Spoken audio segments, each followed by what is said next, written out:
Your payment method was declined, update it, or provide a new payment method and try again. In today's video, I'll show you how to fix the Your payment method was declined error on iOS 15. You're getting this message when trying to make a purchase on the App Store or iTunes. Keep watching to learn how to fix it. First things first, open Settings app on your phone. Now once you're in the Settings app, tap on your name at the top to access your Apple ID settings. Now in your Apple ID settings, simply scroll down and tap on Payment and Shipping. Here you can manage your payment methods for the App Store and iTunes.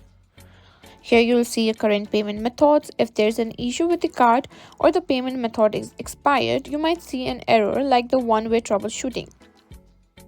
To fix this, simply tap on the payment method that's causing the issue. You can update the information like your card details, expiration date, or billing address. If the payment method is expired or no longer valid, you can remove it and add a new one.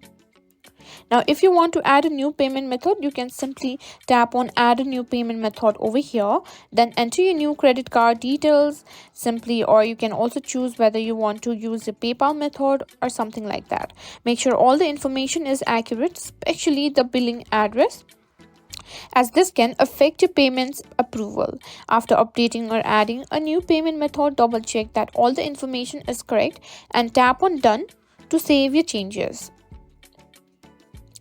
Now simply go back to App Store or iTunes and make sure try to purchase again, and this error should be gone and you'll be able to complete your transaction.